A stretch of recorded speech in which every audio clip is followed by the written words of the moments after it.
እቺ ናት ከአሳ ሆድ ውስጥ የምትወጣ እቺ ናት እንቁ የምትባለው እቺ ናት። አያችኋት? እያያችኋት ታያችኋለች።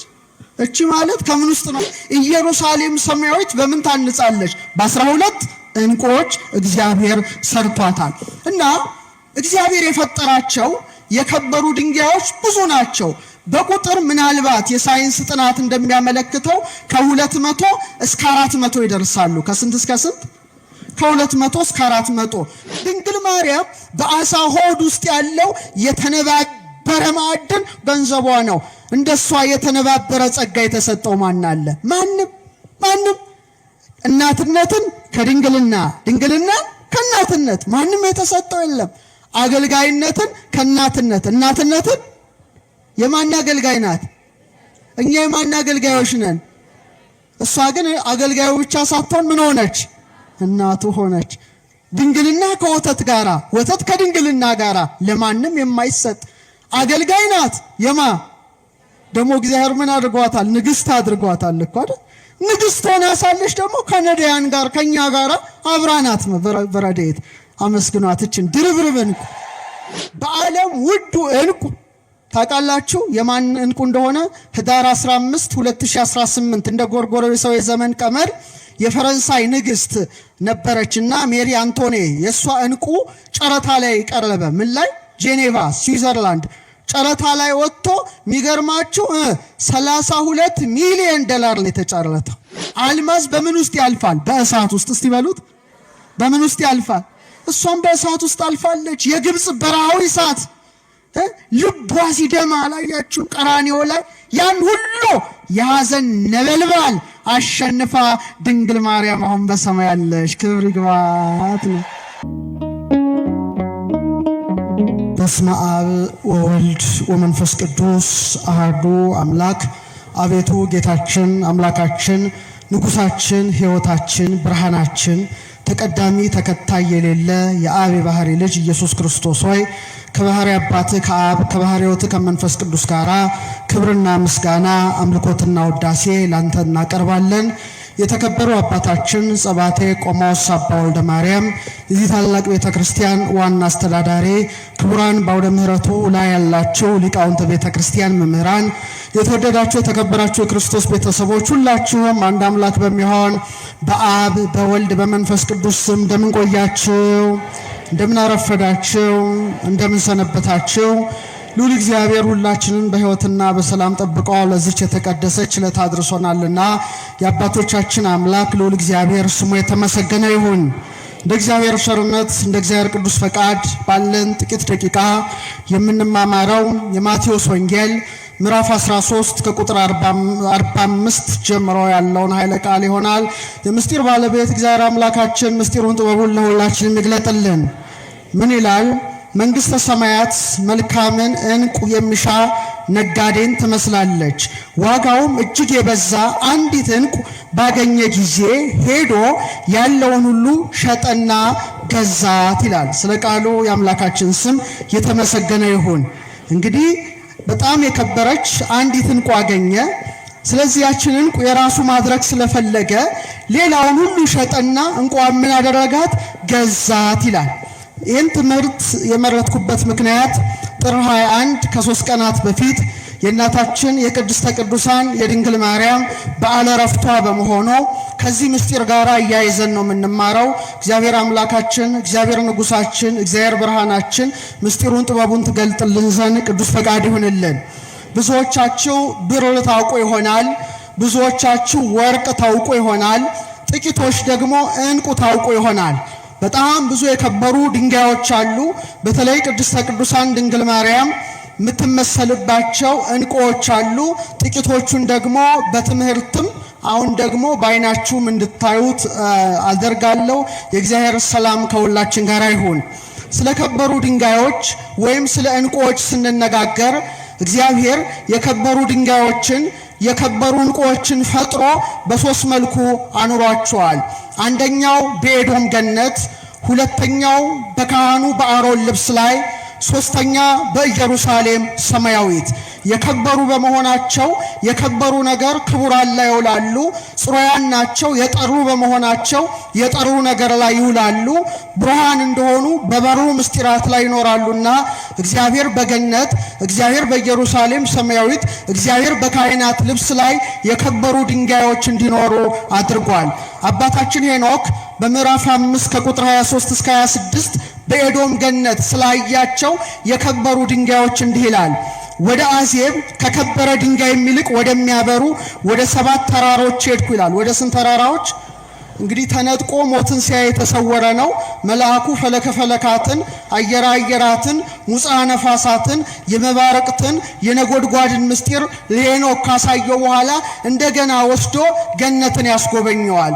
7 ተራራዎች ሲያሳየው 7ቱ ተራራዎች በሙሉ በከበረ ድንጋይ ምን ሆኑ ናቸው? የተሸለሙ ናቸው። 3ቱ በምስራቅ 3ቱ በአዜብ በኩል ናቸው። በምስራቅ በኩል ያለው አንዱ ከቅጥልጣል ዕንቁ ነው ይላል። ከምን አይነት ዕንቁ? ቅጥልጣል ማለት መረግድ ነው። በኋላ እናየዋለን። ይቀጥልና አንዱ ከባህሪ ዕንቁ ነው ይላል። እሱንም እናየዋለን። አንዱ ደምርስ ከሚባል ዕንቁ ነው። በአዜብ በኩል ያለው ደግሞ ከቀይ ዕንቁ ነው ይላል። ቀይ ዕንቁንም ጊዜ ካለን እናያለን። መካከለኛው ግን ፔካ፣ ይሄ ደግሞ ነጭ ድንጋይ ነው ከሚባል እንደተሰራ እንደ እግዚአብሔር ዙፋን እስከ ሰማይ ይደርሳል። አጎበሩ ሰንፔር ሰማያዊ ቀለም ያላት ዕንቁ ናት ከሚባል ዕንቁ ነው። በተራራ ሁሉ ላይ የሚነድ እሳትን አየው ካለ በኋላ በ7 ተራራ የሚያበራ ዕንቁ አየው ይላል። በምን ተራራ? ስለዚህ ሄኖክ 7 ተራራዎችን መልአኩ ያሳየዋል።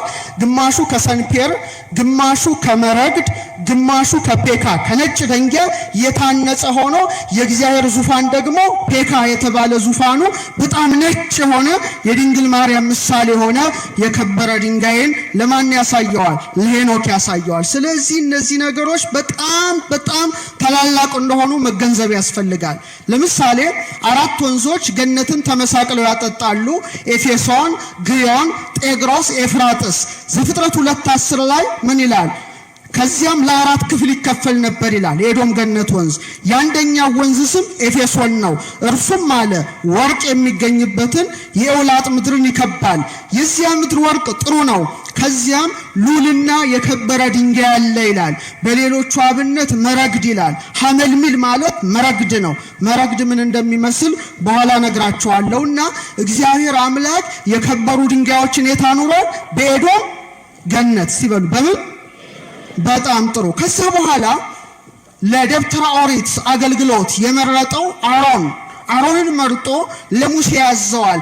12 ዕንቁዎች ከፊት ከኋላ ከቀኝ ከግራ እንዲደረደሩ በተለይ 6 እየሆኑ እንዲደረደሩ ማን አዘዘ? እግዚአብሔር አዘዘ። በተለይ በዘጸአት 28 ከ17 ጀምሮ ምን ይላል? በ4 ተራ የሆነ የዕንቁ ፈርጥ አድርግበት። በፊተኛው ተራ ሰርዲዮን ቶጳዚዮን የሚያብረቀርቅ ዕንቁ ይላል። በሁለተኛው ተራ በልብሱ ማለት ነው። በሁለተኛው ተራ በሉር ታውቃላችሁ? እሺ በኋላ እናየዋለን። ሰንፔር አልማዝ ይላል። በሶስተኛው ተራ ያክንት ኬልቄዶንና አሜቴስጢኖስ ይላል። በአራተኛው ተራ ቢረሌ መረግድ እያሰጲድ በወርቅ ፈርጥ እያደረግ አሮን ልብሱ ላይ ሲሄድ ደግሞ ድምፅ ያሰማል። ሹራ ይላል። ህዝቡ አሁን አሮን ለማይጠንት አሁን ለጸሎት ገባ እያሉ ሚተጉ ናቸውና 12 የከበሩ ዕንቁዎችን በማን ልብስ ላይ ያኖረ? በአሮን። እስቲ በሉ በጣም ጥሩ። በዚህ ስንደነቅ ታላቋ ከተማ ሁላችንም ከሞት ተነስተን የምንኖርሳት ኢየሩሳሌም ሰማያዊት በ12 ዕንቁዎች የተሰራች ናት። በምን አይነት ዕንቁዎች? በ12። ራእይ 21:20 ላይ የከተማይቱ ቅጥር መሰረት በከበረ ድንጋይ ሁሉ ተጌጦ ነበረ። ፊተኛው መሰረት ኢያሰጲድ፣ ሁለተኛው ሰንፔር፣ ሶስተኛው ኬልቄዶን፣ አራተኛው መረግድ፣ አምስተኛው ሰርዶንክስ፣ ስድስተኛው ሰርዲዮን፣ ሰባተኛው ክርስቲሎቤ፣ ስምንተኛው ቢረሌ፣ ዘጠነኛው ወራወሬ፣ 10ኛው ክርስፕራስስ፣ 11ኛው ያክንት፣ 12ኛው አሜቴስጢኖስ ነበር ይላል። 12ኛው ምንድነው? አሜቴስጢኖስ። እስቲ እነዚህ ነገሮች በጣም የተለዩ ናቸው። ስለዚህ ኢየሩሳሌም ሰማያዊት በምን ታንጻለች? በ12 ዕንቁዎች እግዚአብሔር ሰርቷታል። እና እግዚአብሔር የፈጠራቸው የከበሩ ድንጋዮች ብዙ ናቸው። በቁጥር ምናልባት የሳይንስ ጥናት እንደሚያመለክተው ከ200 እስከ 400 ይደርሳሉ። ከስንት እስከ ስንት? ከ200 እስከ 400። በጣም ፕሪሺየስ የተባሉት በጣም ውድ የተባሉት ግን 1-4 ይጠጋሉ። ለምሳሌ አልማዝ፣ ሁለተኛው ሩቢ ታውቃላችሁ፣ ቀይ እንቁ ያለው መጽሐፍ ቅዱስ ሩቢ ነው፣ ሳይንስ ውስጥ ያሜ ነው። ሌላው ሳፋየር ወይም ሰንፔር፣ አራተኛው ኤመራልድ ወይም በሉር የሚለው ማለት ነው። ኤመራልድ ይባላል። ኤመራልድ ታውቁታላችሁ። እኔ እንግዲህ በጣም ዓለም ውስጥ ያሉትን ሁሉ የከበሩ ድንጋዮች የማየት እድል ገጥሞኛል። ቢያንስ ከ300 በላይ ባህር ማዶ አይቻለሁ። የከበሩ ድንጋዮች የተቀመጡበት በጣም ትልቅ መዘክር አለ። ይሄን ቤት ያህላል፣ ይሄን ግቢ ያህላል። በሙሉ ከ400 በላይ የማዕድናት አይነቶች ናቸውና በጣም እግዚአብሔር ግማሹ ብርሃኑ፣ ግማሹ ቅርጹ፣ ግማሹ ኃይሉ በጣም ይለያልና በጣም ስለነዚህ ምስጢራት እግዚአብሔር አምላክ እንዲገልጥልን ቅዱስ ፈቃድ ይሆንልን። ታዲያ ዛሬ የፈለኩት ምንድነው? እነዚህ ሁሉ የከበሩ ድንጋዮች እንዴት በቅድስት ድንግል ማርያም እንደሚመሰሉ ማሳየት ነው። ደራሲው አባ ሕርያቆስ ምን ይላል? ኦ ድንግል ምልዕተ ውዳሴ ምስጋናን የተመላሽ ድንግል ሆይ በመኑ በአምሳለ መኑ ናስተማስለኪ በምንና በምን እየመሰልን እናመሰግንሻለን ሲል መተርጉማን ምን አሉ? ከፍ ብለን በሰማይ ባሉ በፀሐይ በጨረቃ በከዋክብት ነው ወይስ ምድር ላይ ባሉ ዝቅ ብለን በወርቅን መስልሽ በእንቁን መስልሽ እያሉ ሊቃውንት አስተምረውናልና እኔ ደግሞ ከምሳሌዎቿ ለየት የሚሉትን እንቁዎችን እንዴት አድርጋ ድንግል ማርያም እንደወሰደቻቸው እንማራለን። እግዚአብሔር አምላክ ምስጢሩን ጥበቡን ለሁላችን ይግለጥልን። ድንግል ማርያም በእንቁ ተመስላለች። በዝርዝር እናየዋለን። ስጦታ ደግሞ እንቁም ትሰጣለች ድንግል ማርያም ለወዳጆቿ። ለምሳሌ ለአባ ሳሙኤል ዘዋልድባ ምን ሰጥተዋለች? ነጭ ዕጣንና እንቁ ሰጥተዋለች። እሷም እንቁ ናት፣ እንቁ ሰጥተዋለች። እሷም ዕጣን ናት፣ ዕጣን ሰጥተዋለች። ሊቀ ካህናት ሳሙኤል እንዘ ይጼሊ በቅዳሴሃ ማርያም እኒ ይዛ በእዲሃ ወሀበቶ ክሌታማ ይላል። ሁለት ስጦታ ሰጠችው። አንዱ ምንድነው? እንቁ ነው። አንዱ ደግሞ ምንድነው? ነጭ ዕጣን ነው። ዛሬም ረድኤቷን በረከቷን ለሁላችን ትስጠን። ምንም ትሰጣለች። ለደቅሲዎስ ወንበር ሰጥተዋለች። ለኒቆላዎስ አጽፍ ሰጥተዋለች። ለአባ ጊዮርጊስ ዘጋስጫ ደግሞ መጽሐፏን ሲጽፍ መጽሐፉን ብሪት የሚያደርግ የከበረ ደንጊያ አሳየችው ይላል። እመቤታችን ክብሩን አሳየችው ይላል። ዜና ገሉ ላይ በተለይ ምን ትለዋለች? ዚማት በሚባል ሀገር ሄደ የከበረ ደንጊያ ታገኛለ፣ በዛ ደግሞ ቀለሙ ሁሉ የበራ እንዲሆን አድርግ ብላ ድንግል ማርያም ለማን ነገረችው? ለአባ ጊዮርጊስ ዘጋስጫ። በረከቱ ይደርብን እና አባ ጊዮርጊስ ዘጋስጫ በድርሰቱ ላይ 14 የከበሩ ድንጋዮች ጠቅሷል። ስንት? 14 ጠቅሷል። 14ቱም ለድንግል ማርያም መስሎ አስተምሯል። ምን ይላል? ልቡናዬ ያለ በከበሩ ድንጋዮች መስልሽ ዘንድ አነሳሳው ይላል። በቃ ከዛ እየጠቀሰ መጀመሪያ የጠቀሰው መረግድ ነው። መረግድ ምን እንደሚመስል በኋላ እናያለን። ሄጶዴጤን፣ ጶዴር፣ ጳዚዮን፣ ሰንፔር፣ ሶም፣ ክርስቲሎቤ፣ አሜቴስጢኖስ፣ ኢያሰጲድ፣ ሰርዲኖ፣ ያክንት፣ እልመቅሊጦስ፣ ናብሊስና እብነ አድማስን በመጥቀስ በእነዚህ ሁሉ ድንግል ማርያምን መስሎ የእመቤታችን ጣዕመ ውዳሴ የበዛለት ይሄ ሊቅ አስተምሯልና በእውነት ዛሬያን ምስጢር እንመረምራለን። እግዚአብሔር አምላክ ምስጢሩን ጥበቡን ለሁላችንም ይግለጥልን። እኔ ከአባ ጊዮርጊስ አስቀድሜ ያሬድን ማንሳት እፈልጋለሁ። ቅዱስ ያሬድ የመጀመሪያው ታላቁ ሊቃችን ድንግል ማርያምን በነጭ እንቁ ነው የመሰለው። በምን አይነት እንቁ? በነጭ እንቁ። ነጭ እንቁ ታውቃላችሁ እንደምትመስል? እንቁ ሲባል በመሬት ውስጥ የሚገኝ አይደለም፣ በባህር ውስጥ የሚገኝ ነው። በደንብ አስተውሉ፣ በደንብ እንዳትሳሳቱ። ፐርል ይባላል። ማርያም እሰ ተሐቱም ትካት ውስተ ከርሱ ለአዳም ከመባህሪ ጻዳ። ማርያም ግን ከጥንት ጀምሮ በአዳም ባህሪ ውስጥ፣ ባህሪ ማለት ከባህር ጋር ይገናኛል። ባህሪ ውስጥ አለ እንደ ነጭ እንቁ ታበራለች ይላል። ምን አይነት እንቁ? እንደ ነጭ እንቁ እንዳትረሱ። እንደውም ይቀጥልና እምድኅረ ፈጠሮ ለአዳም ርየ በውስቴቱ ይላል። አዳምን ከፈጠረ በኋላ በውስጡ አለ ርየ በውስቴቱ ብእሲተ ከመባህሪ ጽዱተ ወብርሂተ። በአዳም ባህሪ ውስጥ አለ እንደ ነጭ እንቁ የምታበራ ሴትን አሳየ ይላል። እሷ ማን ትሆን? ድንግል ማርያም ናት። አሁን ስለ እንቁ አፈጣጠር ለመጀመሪያ ጊዜ ሰሙ ያስፈልጋል። እንቁ ከየት ነው የሚገኘው? ያለውን ሁሉ ሸጦ ነው የገዛት ያችንን እንቁ አይታችሁ ታውቃላችሁ? አሳያቸዋለሁ። አሁን እንዳጋጣሚ ይዣለሁና እንቁም እንደሚመስል እናያለን። ዝግጁ ናችሁ? ጥሩ። እንቁ በየብስ አይገኝም። ምን ውስጥ ነው የሚገኘው? ባህር ውስጥ ነው የሚገኘው። ባህር ውስጥ ደግሞ በጥልቅ ባህር ውስጥ ሲሆን በሰው እጅ በፍጹም አትሰራም። የባህሯ እንቁ በሰው እጅ በፍጹም አትቀረጽም። በምን ውስጥ ነው የምትገኘው? በአሳ ሆድ ውስጥ። በምን ሆድ ውስጥ? ኦይስተር የሚባል አሳ አለ። ይህ አሳ በጣም ይገርማቸዋል። በውስጡ እንቁን እንዲሸከም አድርጎታል። አባ ጽጌ ድንግል ምን ይለዋል? አሳ ባህርኒ ዘይጸውር ወርቀ ካለ በኋላ ይጸብት ቀላያተ ወያርግ ሐይቀ የባህር አሳ አለ ወርቅን እንቁን ተሸክሞ በባህሩ ውስጥ ዋኝቶ ከውስጡ ይወጣል ይላል። ምን አሳ? ምን? በጣም ጥሩ። ስለዚህ ሊቃውንቱ እንቁ ከአሳ ውስጥ እንደሚገኝ ምን ብለዋል? አውቀዋል፣ ተረድተዋል። እና እንዴት እንደሚፈጠር እንቁ አሳያቸዋለሁ። ኦይስተር የሚባል አሳ አለ። ይተነፍሳል። ምግብ ለመመገብ አፉን ይከፍታል። ኢንተርኔታችሁ ለዚህ ዕውቀት ተጠቀሙበት። ዝም ብላችሁ ቲክቶክ አሉባልታ እያየን ወደ መቃብር እንዳንወርድ።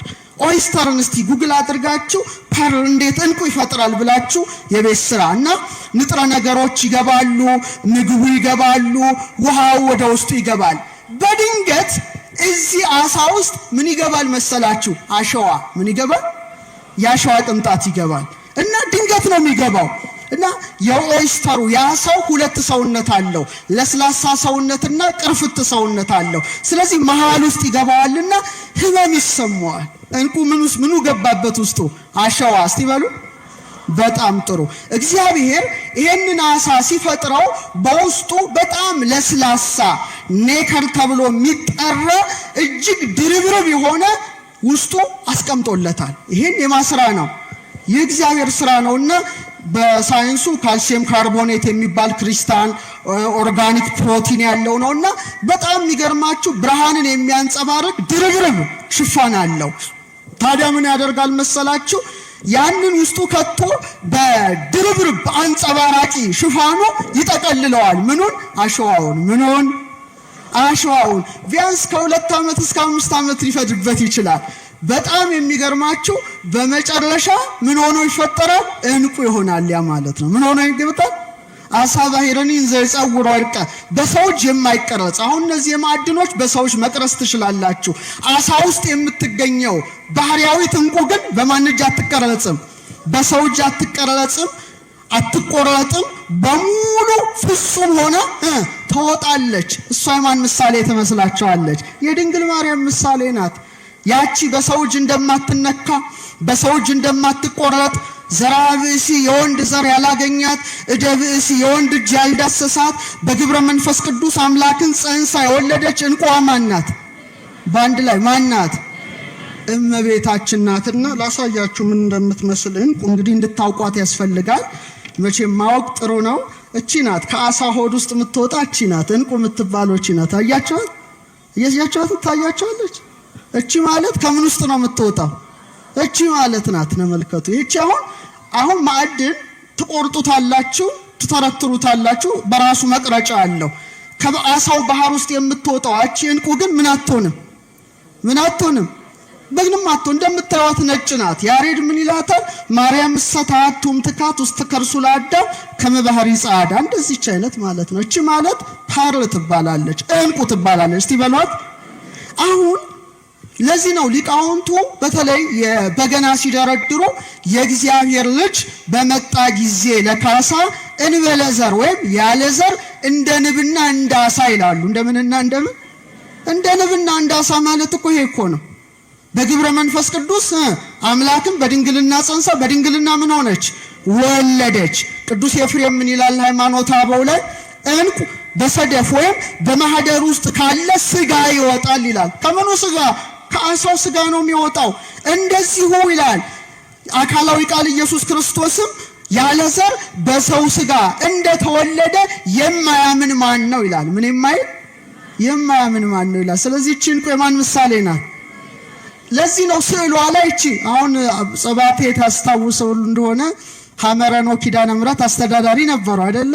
እንደዚህች አይነት እንቁ ስዕሏ ላይ ተሰክቶ ተስሏል አይደል? እዚህ ጋር ስጦታ ሰጥተውኛል። ይሄ ማለት በጥንት ጊዜ ስዕላት ሲሳሉ በድንግል ማርያም ስዕላት ዙሪያ የከበሩ ድንጋዮች ማጌጥ እዚህ ጋር እዚህ ላይ በሙሉ ምሳሌዎቿ የሚሆኑ እንቁዎች ናቸው።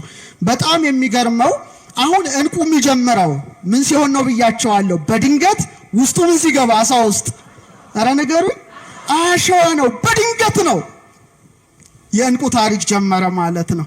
ድንገተኛ ነው። ማንም አሳው ሳይጠብቀው ያ እንቁ ይገባል። በተመሳሳይ መልኩ እውነተኛውን እንቁ ባህሪ ኢየሱስ ክርስቶስን የወለደች ቅድስት ድንግልም በድንገት ነው። ወንዘ ትፈትል ወርቀ ወሜላተ አስተራያ ገብርኤል ግብተ በድንገት ቅዱስ ገብርኤል ከእግዚአብሔር ዘንድ ተልኮ መጥቶ ጸጋን የተመላሽ ደስተኛይቱ ምን ይበልሽ ደስ ይበልሽ ብሎ ድንገተኛ ብስራት አበሰራት። ይሄ ተሰምቶ የማይታወቅ ነው። በጣም ከባድ ከአይምሮ በላይ ነው። እሷ ራሱ ከንግግሩ በጣም ምን አለች ይላል ደነገጠች ይላል። እንኳን እሷ ቅዱስ ገብርኤልም አያውቅም። መልአክኒ ያይመረ ዕለተ ምጽአቱ ለቃል አምላክ ሰው አምላክ የሆነበትን ምስጢር ማን ያውቅም? ገብርኤል አያውቅም። ድንግልም ከአይምሮ በላይ የሆነውን ነገር ምን አለችው? እንደ ቃል ይሆንልኝ ይደረግልኝ ብላ ተቀበለች። አሳው አሸዋውን እንደሚውጣው የሰማችሁኝ ነው። አሳው አሸዋውን እንደሚውጣው ድንግል ማርያምም ማንን ተቀበለች? የእግዚአብሔርን ቃል በእምነት ተቀበለች። ማስተካከሏል በእምነት ተቀበለች። ግን የሚገርመው አሳው አሸዋ ውስጡ ባደረ ጊዜ ምቾት ብቻ አይምሰላችሁ። ምንም አለ፣ ህመምም አለ። ምን አለ? ህመም አለ። ድንግል ማርያም ጌታን በመጽነሷ መከራ አግኝቷታል። ዮሴፍ አረጋዊ ልለያት ፈለገ። በቃ ማኑ ቀረጸ አክናፈ ድንግልናኪ እማበ መኑ ጸነስኪ ከማን ወለድሽ እያለ መጨረሻ እንደውም ሊለያት ሲያስብ ለሷ ህመም እኮ ነው ይሄ። ሊለያት ሲያስብ የማን ተገለጠለት? የእግዚአብሔር መልአክ ቅዱስ ገብርኤል ተገልጦ ከሷ የሚወለደው በግብረ መንፈስ ቅዱስ ነውና የዳዊት ልጅ ዮሴፍ ጮኛ ማርያምን ለመውሰድ ምን አትበል ይለዋል፣ አትፍራ ይለዋል። ረድኤቱ በረከቱ ይደርብን። እንደገና ደግሞ ማየዘለፋ ትጠጣሏት። በጣም ሆድ በጥብጦ አንጀት ቆራርጦ የሚጥለውን አጠጧት። እሷ ግን እውነተኛዋ ዕንቁ ናትና ፊቷ እንደ ፀሐይ ያበራ ነበር። አክብሯት እችን ንግሥት። እንደገና ደግሞ በቤተልሔም ማደሪያታ ስትንከራተት ተመልከቱ። ገስታውስ የእንግዳ ማደሪያ እንኳን ለሷ ታቶ ምን ውስጥ ነው የወለደችው? የከብቶች በረት ውስጥ ነው የወለደችው። ታዲያቺ ንግሥት እቺ ዕንቁ በጣም ትደነቃለች። እና የሚገርመው ዕንቁዋ ምን አላት ብያቸዋለሁ? ንብርብር አላት። ምን አላት? ንብርብር ነው። ኔከር የሚለውን ስታዩት እንዲህ የተነባበረ በጣም ደግሞ ብዙ ሽፋን ነው። ጥቂት አይምሰላችሁ። በሺዎች የሚቆጠሩ እያንዳንዱ አሳ ውስጥ ያሉ ሽፋኖቹ እንዴት እንደሚያምሩ በጣም ንብርብር የበዛባቸው ዕንቁዎች እጅግ ሲያምሩ፣ ጥቂት ንብርብር ያላቸው ደግሞ በጣም ጥቂት የሆነ ብርሃንን ነው የሚሰጡት። ታዲያ የተደራረበ ብርሃን የተጎናጸፈችው ማን ትመስላቸዋለች? ድንግል ማርያም ናት። ድንግል ማርያም በአሳ ሆድ ውስጥ ያለው የተነባበረ ማዕድን ገንዘቧ ነው። እንደሷ የተነባበረ ጸጋ የተሰጠው ማን አለ? ማንም። እናትነትን ከድንግልና፣ ድንግልና ከእናትነት ማንም የተሰጠው የለም።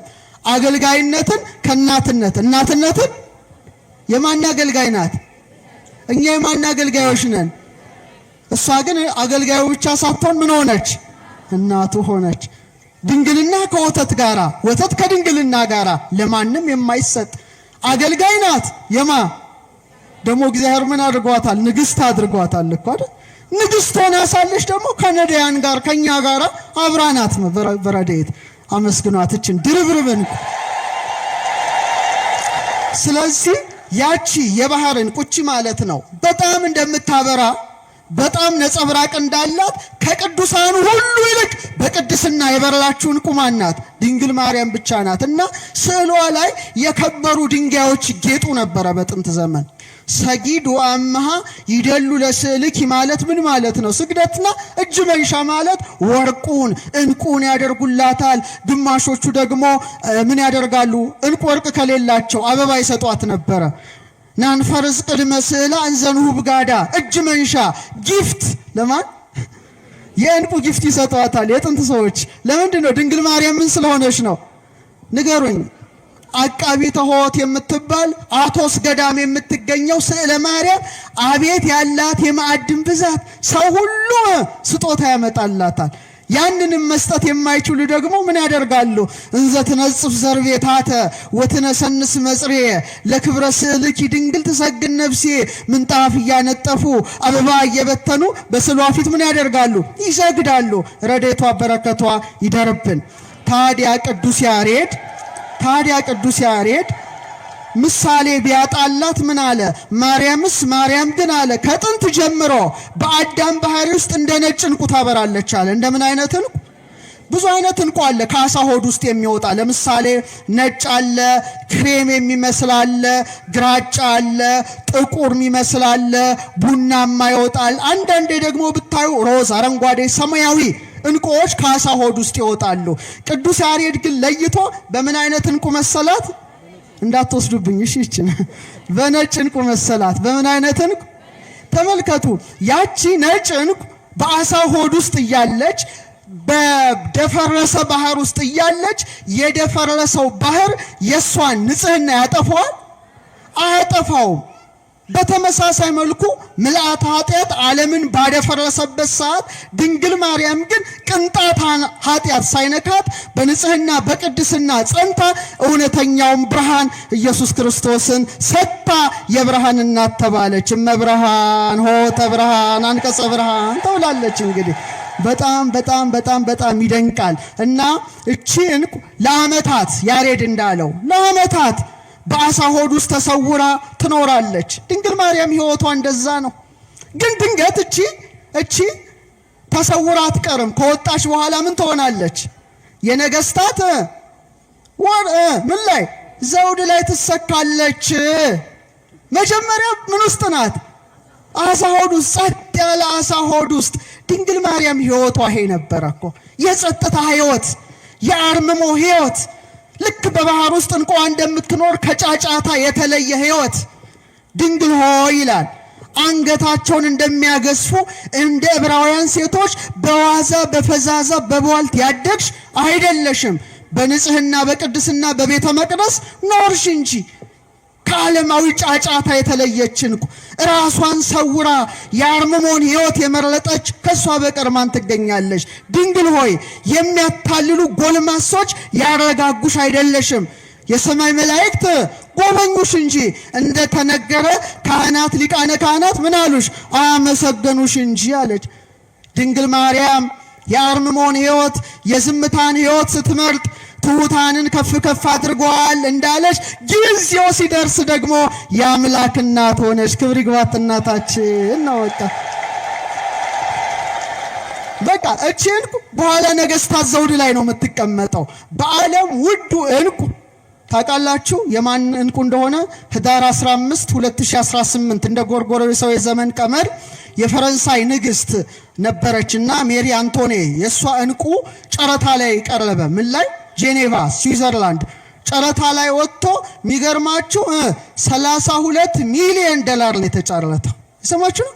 ምን ያህል የከበረ ነው። ለዚህ ነው ጌታ ያለውን ሁሉ ሸጦ እንቁዋን ገዛት ይላል። እሷ ማናት? አካሏን አካል ባህሪዋን ባህሪ ያደረገ መድኃኔ ዓለም ነው። ነጋዴው መድኃኔ ዓለም ነው። እንቁዋ ድንግል ማርያም ናት። ገንዘቡ አደረጋት፣ እናቱ አደረጋት። ከዚህ የበለጠ ምን ነገር አለ? ምን ነገር አለ? ስለዚህ ንግስታቱ በእንቁ ዘውድ እንደሚያጌጡ ድንግል ማርያም ደግሞ ልኬው እነዚህን የሚመሳስሉ ከዋክብትን ምን አደረገች? ዘውድ ደፋች። ራዕይ 12 ላይ ያላነበባችሁን ቁጥር 1 ላይ ታላቅ ምልክት በሰማይ ታየ። ብእሲትን ተትለብስ ፀሐይን ተጎናጽፋ ጨረቃን ከእግሮቿ በታች ተጫምታ በራሶቿስ ላይ ወዲህ በርእሳኒ አክሊል ዘአሰርተ ክልኤቱ ከዋክብት እንደ እንቁ ፈርጥ ያሉ ልክ እንደዚህ ፈርጥ ያሉ 12 ከዋክብትን ደፍታ ድንግል ማርያም በሰማይ ታየች። እቺ እንቁ ክብር ይግባት ነው። ስለዚህ ከሰው ልጆች መካከል የምታምረው የምትወደደው ንጽህናን ቅድስናን አጊጣ የተገኘችው ነጯ የባህር ዕንቁ ማናት ማለት ነው? ድንግል ማርያም ናት። ሁለተኛ አሜቴስጢኖስ በሉ እስቲ። አሜቴስጢኖስ 12ኛው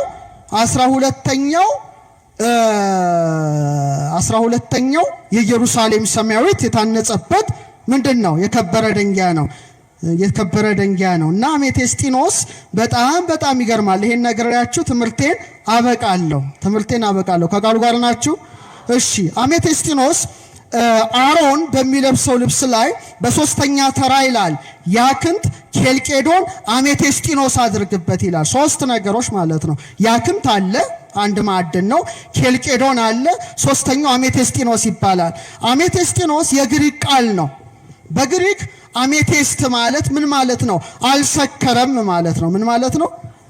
እነዚህ ማዕድን የመድኃኒትነት ግብር አላቸው።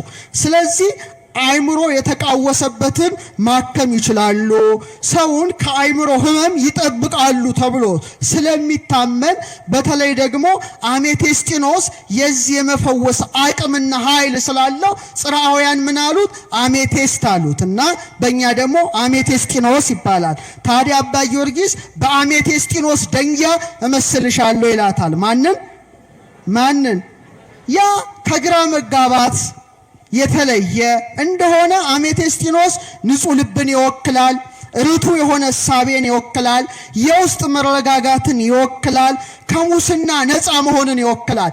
እነዚህ ሁሉ ግብራት በማን ላይ እንጸባረቃሉ? በእመቤታችን ላይ እንጸባረቃሉ። አሜቴስጢኖስ እንዴት እንደሚፈጠር ትንሽ ልንገራችሁና ከድንግል ማርያም ሕይወት ጋር ያለውን ትስስር ባጭሩ ላስቀምጥ። ምናልባት ጂኦሎጂስቶች አላችሁ ታውቃላችሁ እናንተ በስፋት። አሜቴስጢኖስ እንግዲህ ጂኦዲስ በሚባል ክፍት ድንጋዮች ውስጥ የሚወጣ ማዕድን ነው። በጣም ማወቅ ያለብን ትልቅ ነገር ነው እና ባዶ ቦታ ከሌለ አሜቴስጢኖስ ምን አይልም? አይወጣም። እየሰማችሁ ነው? ባዶ ቦታ ከሌለ አሜቴስጢኖስ ምን አይልም? አይወጣም። ስለዚህ ምን ይፈልጋል ማለት ነው? ባዶ ስፍራ ይፈልጋል። ምን ለመውጣት ምን ለማግኘት? አሜቴስጢኖስ። እስቲ በሉ አይዟችሁ። እኛ ምን ወርቅ ኮፈር ነው የምናውቀው፣ ብር ነው የምናውቀው። የእመቤታችንም ሕይወት ያ ነው፣ አሜቴስጢኖሳዊ ሕይወት ነው። ምክንያቱም ልቧ ለማን የተከፈተ ይመስላችኋል? አረ ለክርስቶስ ጋር ለእግዚአብሔር የተከፈተ ነው።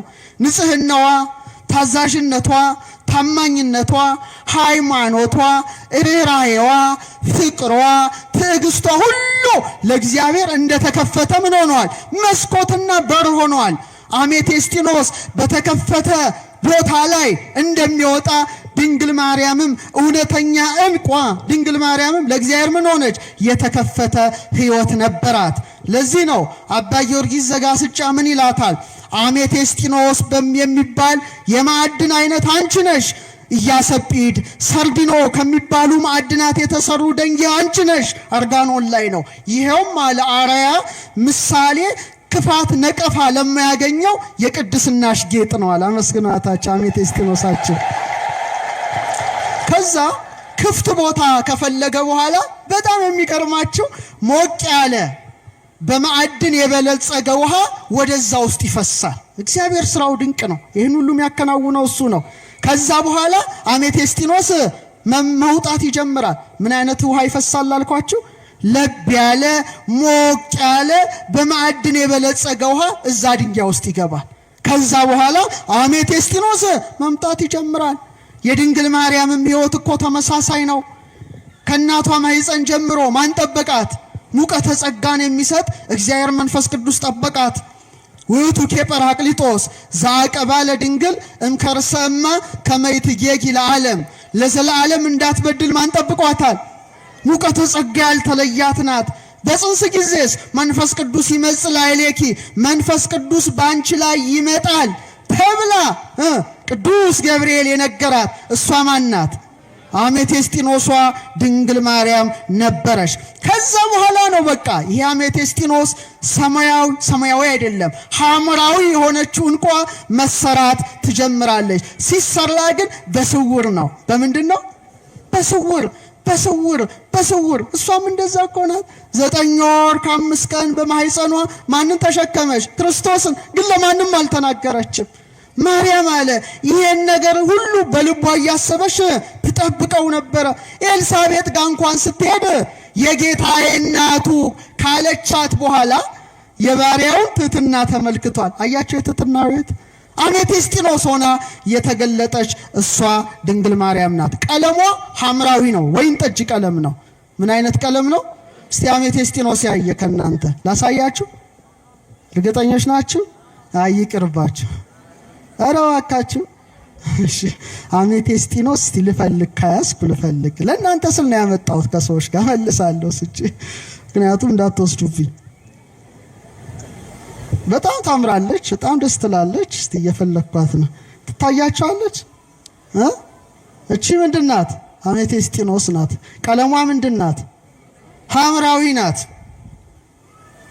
በጣም የሚገርመው ድንግል ማርያም በቤተ መቅደስ ሳለች በተለይ ዘጸአት 26:1 ከተፈተለ ከጥሩ በፍታ ከሰማያዊ ከሐምራዊ ከቀይም ግምጃ የተሰሩ 10 መጋረጃዎች ያሉበትን ማደሪያ ስራ ይለዋል እግዚአብሔር ለሙሴ። እሷም ሐምራዊ የሆነ የእግዚአብሔርን ቤት መጋረጃ ምን ትል ነበረ? ትፈትል ነበረ በዕንቁ ባህሪ ይዝርት። ለዚህ ነው ሐምራዊ የሆነ ቀለም ከስዕሯ ስር ይቀመጣል። እየሰማችሁ ነው? ወንዘ ትፈትል ወርቀ ወሜላተ ሐርና ወርቅን አስማምታ ሐምራዊ መጋረጃን ለቤተ መቅደስ የፈተለች ሐምራዊዋ አሜቴስጢኖሳችን ድንግል ማርያም ናት። ክብር ይግባት እናታችን። እና እቺ ማለት ክሪስታሏ በጨመረች ቁጥር ውበቷ ድምቀቷ እየጨመረ እየጎላ እያንጸባረቀ እንደሚሄድ እውነተኛው ብርሃን ኢየሱስ ክርስቶስ በማህፀኗ ባደረ ጊዜ ድንግል ማርያምም እንደዛው አበራች። መብርሃን ናታ፣ ብርሃን ሆነች። ወአንጸብረቀት ከመፀሐይ። በጣም እና እቺ የምትገኘው በጣም ይገርማችሁ በምድር ጫፍ ስር ውስጥ ናት። ምድር ውስጥ ግን የምድርን ነገር ሁሉ ተቋቁማ ትወጣለች። የምድርን ነገር ሁሉ ምን ብላ? የሚገርም እኮ ነው። ምድር ውስጥ ሆና ጭነቱን ፕሬዠሩን ተቋቁማ እንደምታበራ ጠንክራ እንደዚህ አብረታች የከበረች ዕንቁ እንደምትታይ በተመሳሳይ መልኩ ድንግል ማርያም አቤት በነፍስሽ ሰይፍ ያልፋል አላት። ያንን የተቋቋመች የግብፅን በረሃ የተቋቋመች 5ቱን ሐዘናት የተቋቋመች እግረ መስቀል ስር ቆማ አልቅሳ ሐዘንን የተቋቋመች ከድንግል ማርያም በቀር ማን ትኖራለች? ክብር ለአሜቴስጢኖሳችን ለድንግል ማርያም እና ይሄ የክብር ዕንቁ የንጉሳዊ ዕንቁ ይባላልና እሷም ትሁት አገልጋይ ሆና መጨረሻ ምን ሆነች? የሰማይ ንግስት። እስቲ በሉ ድገሙት። የሰማይ ንግስት ሆና አሜቴስጢኖስ ተባለች። እቺ ሆነች ማለት ነው። እንደዚህ አብረታ ተገኘች። እንዳትወስዱብኝ ብያቸው። እሺ አሁን ጸባቴ ማየት ይችላሉ። ለርሶ ለያዋት እንደዚህ እያያት ግን ይመልሳል። እሺ መጨረሻ መረግድን ልንገራችሁ። በጣም አልማዝ፣ ሰንፔር፣ በሉር አራስንቱ ምሳሌዋ ነው። በጣም ብዙ ነው። እቺ መረግድን ብቻ ነግሬያችሁ አበቃለሁ። መረግድ ምናልባት ማጥናት ከፈለጋችሁ ወይ ጂኦሎጂ ውስጥ መግባት የፈለጋችሁ ካላችሁ ኦኒክስ ይባላል። ኦኒክስ ይባላል። 12 ጊዜ በመጽሐፍ ቅዱስ ላይ ተጠቅሷል። ስንት ጊዜ? አባ ጊዮርጊስ ምን ይላታል መሰላችሁ? መረግድ በሚባል ዕንቁ አመሳስዬ እጠራሻለሁ ይላታል። እጠራሻለሁ ካለ በኋላ ህብራቸው በተራራ ላይ ካለ እንደ በረድ በሚነጣ ሄጶዴጤን በጶዴር መስዬ እጠራሻለሁ፣ ይህም ለንጽህናሽ አምሳል ነው ይላታል ወዳጇ አባ ጊዮርጊስ። እና መረግድ የተጠራው ዘፍጥረት 2:12 ላይ ነው። አማርኛው መጽሐፍ ቅዱስ በደንብ አልተረጎመውም። ምንድነው የሚለው? ከዚያ ሉልና የከበረ ድንጋይ ይገኛል ነው የሚለው። ግዕዙ ግን አስተካክሎ ሐመልሚል ይላል። ዝንጉርጉር ማለት ነው። ምን ማለት ነው? ዝንጉርጉርና በጣም ሁለገብ ነው። የመጀመሪያው ጥቁር ነው። ነጭ አለ፣ አንዳንዴ ቡናማ አለ፣ ቀይ፣ አረንጓዴ፣ ግራጫ ባሉ ቀለማት ውስጥ ስለሚመላለስ ሐመልሚል ይባላል። ህብረሃ መልሚል ቀይ ወጻዲድ አርያ ኮሰኮዘ ብሩር አባ ጽጌ ድንግል የሚለው ማለት ነው። እና መረግድ እንዴት እንደሚፈጠርና ድንግል ማርያምን አባ ጊዮርጊስ እንዴት እንደመሰላት ነግሬ አበቃለሁ። እና ኦኒክስ ብዙ ጊዜ ውሃ በሚፈስበት ጥልቅ ጉድጓድ ውስጥ የሚወጣ ማዕድን ነው። ምን በሚፈስበት? ውሃ በሚፈስበት በሚንቀሳቀስበት ጉድጓድ ውስጥ ጥልቅ ውስጥ የሚወጣ ነው እና ውስጥ ነው ማለት ነው። የእመቤታችንም ሕይወት ተመሳሳይ ነው። በስውር የኖረች ናት። ቅድም ነግሬያቸዋለሁ አይደለ? በከተማ ጫጫታ ውስጥ ኖረች? አረ ነገሩኝ። በሞቀ በደመቀ በእናት በአባቷ ቤት ኖረች? የለም፣ አልኖረችም። ለዚህ ነው ያዝነኒ ማርያም ዘረከበኪ ድክትምና አመቤተ መቅደስ ቦይኪ እንዘ ትጠቡ ይሃሊባሃና ወያስተፌሳኒ ካይበ ትእምርተ ልህቀትኪ በቅድስና ምስለ አብያጺሁ ከመአብ እንዘ ይሴስየኪ መና ፋኑኤል ጽየን ዘይከይደመና። ድንግል ማርያም አለ ካና ከኢያቄም ቤት ወጥተሽ ከቤተሰብሽ ተለይተሽ ብቸኝነትሽ ያሳዝነኛል አለ። ያሳዝነኛል፣ በቃ ብቸኛ ናት፣ ጫጫታ ውስጥ የለችም። ግን አለ እየሰማችሁ ነው። ፋኑኤል ደግሞ እሳትን የሚጫማው ፋኑኤል ከባልንጀሮቹ መላእክት ጋር ደግሞ መናን እየመገበ በቤተ መቅደስ የማደግሽ ድንቅ ታምር ምን ይለኛል? አረ ነገሩኝ ደስ ያሰኘኛል አለች። እና ማርያም የአርምሞ ሕይወት ነበራት።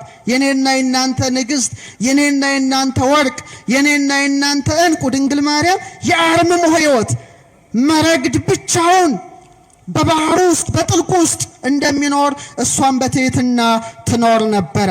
ከዛ ምን ይፈጠራል መሰላችሁ? ከዛ ደግሞ የሲሊካ የበለጸጉ ውሃዎች ምኑ ላይ መፍሰስ ይጀምራሉ?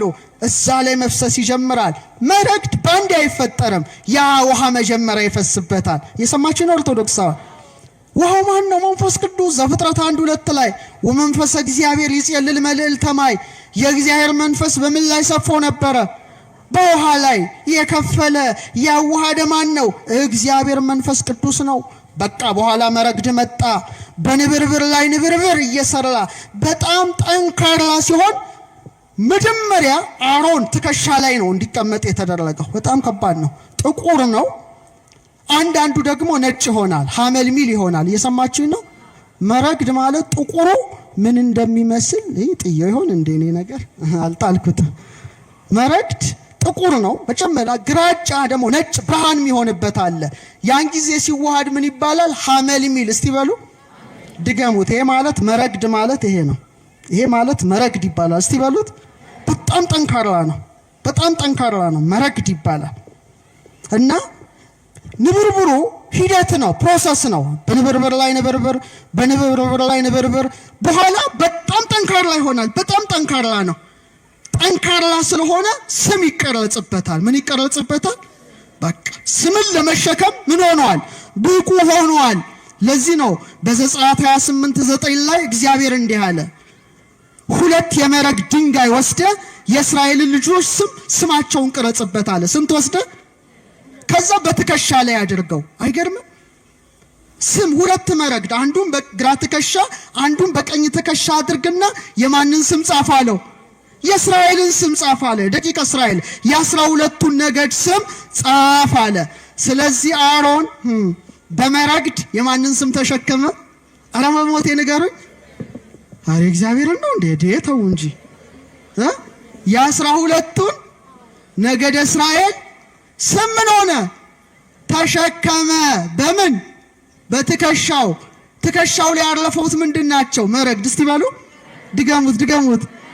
አሮን በትከሻው ላይ ጠንካራ በሆነው መረግድ የእስራኤልን ስም ሲሸከም፣ ድንግል ማርያም ደግሞ በማህፀኗ የእስራኤል አምላክን ተሸከመች። ክብር ለማህፀኗ ነው።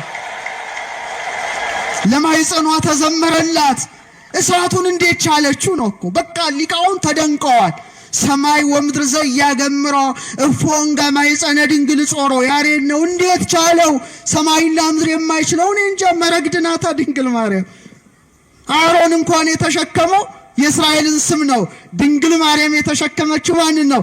የእስራኤል ዘስጋ የእስራኤል ዘነፍስ ፈጣሪ በትከሻው መስቀልን የተሸከመውን ኢየሱስ ክርስቶስን ስትሸከም ተቃጠለች? አረ ንገሩኝ። አልተቃጠለ። እንዴት ነው ነገሩ?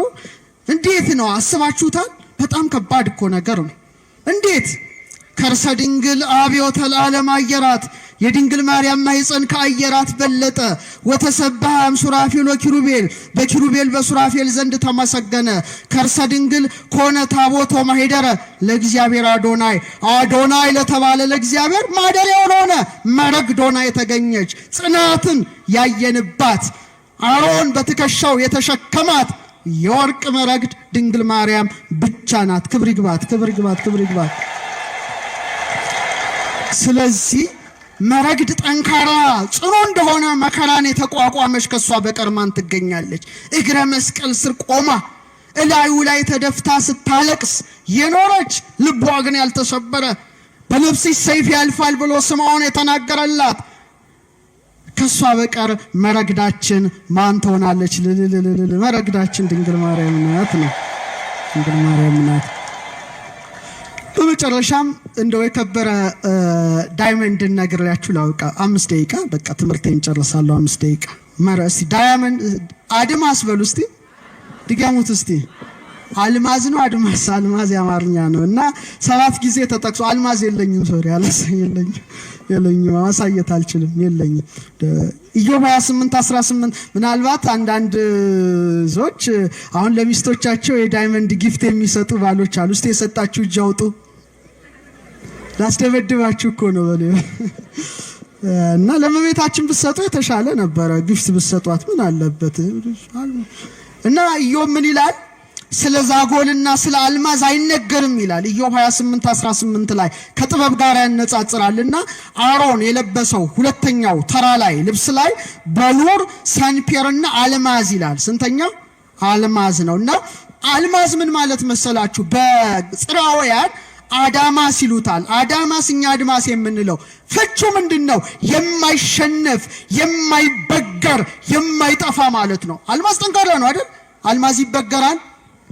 አናቀው። ሴቶች አስገዙ። እሺ ካልገዛልኝ ብላችሁ እንትን በሉ። እሺ አይደቅም፣ አይበላሽም፣ አይሟሟም፣ አይጠፋም። በጣም ጠንካራ ስለሆነ እግዚአብሔር ምን አለ መሰላችሁ? ለሕዝቅኤል በምዕራፍ 3 ቁጥር 9 ላይ ከቡላ ድንጋይ ይልቅ እንዳለ አልማዝ ግንባርህን አጠነክርልሃለሁ አለ። እግዚአብሔር እንደ አልማዝ ያጠንክረን። ግንባርህን አጠነክርልሃለሁ አለ። ድንግል ማርያም እኮ አልማዝ ናት አይደለችም እንዴ? በኃጢአት ያልተነካች ድንግልናው ያልተለወጠ የዓለም ሙስና ያላገኛት በጨለማ ያልተሸነፈች ታላቁ አልማዝ ድንግል ማርያም ሆና ተገኝታለች። አልማዝ በቀላሉ የሚገኝ አይምሰላችሁ። በጣም በትግል በመሬት ጥልቅ ውስጥ በከፍተኛ ግፊት ነው። ግን የሚገርማችሁ ጥልቅ ውስጥ ሲገኝ ሲወጣ ከጥልቁ ውስጥ አልማዝ ሲወጣ ግን ግልጽ ነው፣ እንከን የለሽ ነው፣ አንጸባራቂ ነው፣ በጣም ብሩህ ነው። ድንግል ማርያም ሕይወቷ ይሄ እኮ ነው። በትሕትና ኖረች፣ ግን ስትወጣ 5 ሐዘናት ያላሸነፏት አንጸባራቂ ሆና ተገኘች። አልተሸነፈችም። አልማዝ እሷ ናት። አልማዝ እሷ ናት። ስለዚህ የደረሰባት ሐዘን ምኗን ገለጠ? ክብሯን፣ ንጽህናዋን ገለጠ። አልማዝ በምን ውስጥ ያልፋል? በእሳት ውስጥ። እስቲ በሉት በምን ውስጥ ያልፋል? እሷም በእሳት ውስጥ አልፋለች። የግብጽ በረሃዊ እሳት ልቧ ሲደማ አላያችሁ? ቀራንዮ ላይ ያን ሁሉ የሐዘን ነበልባል አሸንፋ ድንግል ማርያም አሁን በሰማይ ያለች ክብር ይግባት ነው።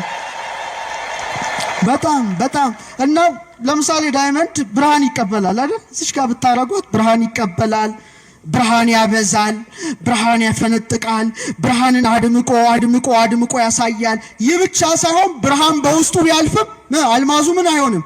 አይሰነጠቅም። ምን አይሆንም? ድገመው። ምን አይሆንም? ድንግል ማርያም ታላቁን ብርሃን ከብርሃን የተገኘ ብርሃን ኢየሱስ ክርስቶስን በማህፀኗ ስትሸከም አልተቃጠለችም። ብርሃኑን በድንግልና ጽንሳ በድንግልና የወለደች እንደ ታተመ ማኅተመ ድንግልናዋ ጸንታ የኖረች እሷ ማን ናት? በኋላ አልማዝ በነገስታት ራስ በንግስታት ዘውድ ላይ ጸንቶ እንዲቆም ድንግል ማርያምም የሰማይና የምድር ንግስታት ሆና ከብራ ትገኛለች ነው። እና አባ ጊዮርጊስ እንዲህ ይላል። እስቲ አብረን እንበል። አርጋኖን ላይ አንጥረኞች በሉ እስቲ ብረቶችን የሚያቀልጡበት ብርቱ የአድማስ ደንጊያ አንቺ ነሽ።